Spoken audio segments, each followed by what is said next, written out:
For the longest time, film productions have relied mostly on green screen technology and traveling all over the world to bring their stories to life.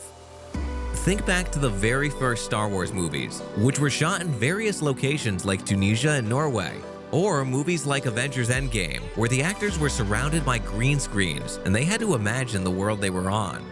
In 2019, though, The Mandalorian took it to the next level by making use of virtual sets and LED walls.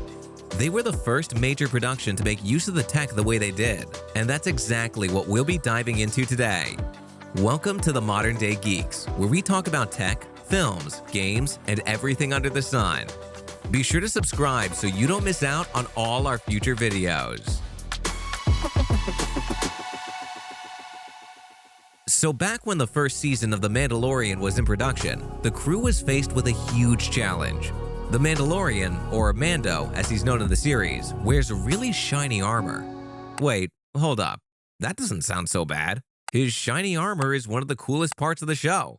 Well, the problem presents itself when you go around the usual and more widely known way of shooting huge film and TV productions like this one, the green screen.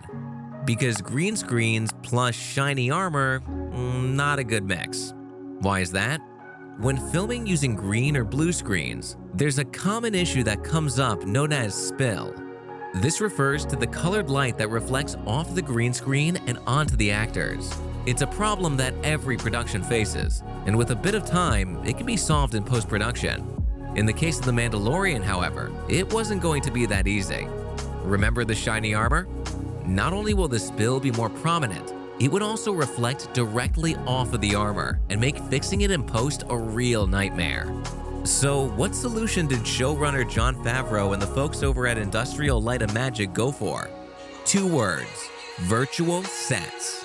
Specifically, 20-foot-high LED video walls that surrounded the actors on all sides, blending the set with the live-action props and displaying scenes rendered in real time using Unreal Engine. They call it the Volume. The idea for it stemmed from the Star Wars movie Rogue One back in 2016, in which a large cylindrical LED wall was used for its space battles and cockpit sequences. Jon Favreau has also had experience using virtual sets on films such as The Jungle Book and The Lion King, both of which look incredible, by the way. But those virtual sets were not applied the way they were in the Space Western plus Baby Yoda show. No. Those movies still relied heavily on the use of green and blue screens, and the cylinder in Rogue One was used mainly for lighting purposes. With The Mandalorian, however, advances in the technology allowed them to raise the level to bring their worlds to life, not just for the audience, but for the actors themselves too. All this was achieved with the use of Unreal Engine. With it, dynamic and photorealistic 3D environments can be created in real time, which then move in sync with every movement of the camera. That means that usual cinematography techniques can still be pulled off with every pan, tilt, and zoom that the director wants to do. The biggest benefit of virtual sets, however, is the lighting. The huge LED screens are able to provide realistic lighting and reflections, something that green screens simply cannot match. It solves the problem of spill, as the background itself doesn't need to be created after production, but rather right there and then.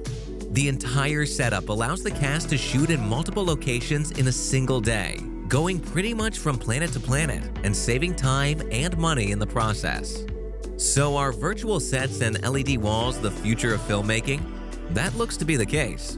It's a pretty huge initial investment at the moment, but it's a good glimpse into what filmmaking is going to look like several years down the road, and it opens up a whole new world of possibilities. The initial investment is huge, yes, but the costs will inevitably drop.